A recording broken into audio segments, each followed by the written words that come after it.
Il y a encore un mois, on ne le connaissait pas. Aujourd'hui, ce duo argentin connaît un succès mondial et se produira en France cet hiver. Et ça, grâce à ce concert enregistré dans les studios de la NPR, la radio nationale publique des États-Unis. Tatuaje en el cuello, sí. El pelo negro, sí. De silicona, sí. Se vieron anoche, sí. Ce groupe, c'est Catriel y Paco Amoroso, formé de Catriel Guerrero, 30 ans, et de Ulises Guerriero, 31 ans. Quand ils se rencontrent, ils sont à l'école primaire, ils ont 6 ans, et l'hebdomadaire espagnol El País Semanal raconte leur enseignante fait l'appel, Guerriero.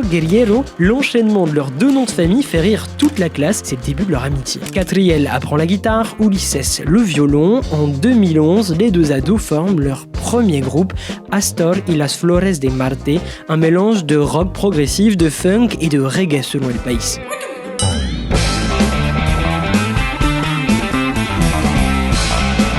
C'est la même année, en 2011, que Catriel devient Catriel et qu'Ulises devient Paco Amoroso. Après une coupure pendant la pandémie, leur premier album, Baño María, sort en avril 2024 et quelques mois plus tard, les deux se produisent dans la salle de concert Movistar Arena de Buenos Aires à guichet fermé, note El País, le concert le plus important de leur carrière, titre le quotidien argentin La Voz.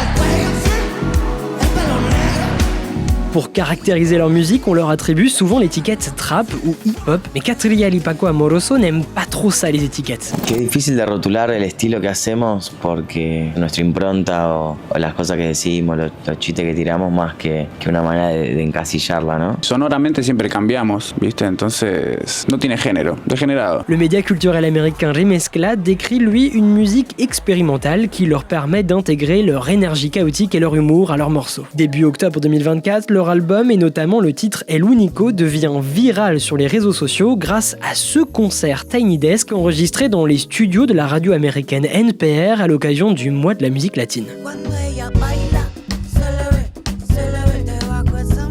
La vidéo concert fait 18 millions de vues sur Instagram, 12 millions sur YouTube. Rien que sur Spotify, près de 2 millions d'auditeurs les écoutent chaque mois, principalement en Amérique latine et en Espagne. Le duo argentin dont tout le monde parle, comme les décrit El País, sera en tournée en Europe jusqu'au 14 décembre. Malheureusement pour les fans français, leur unique date dans l'Hexagone, le 1er décembre à Paris, est déjà complète.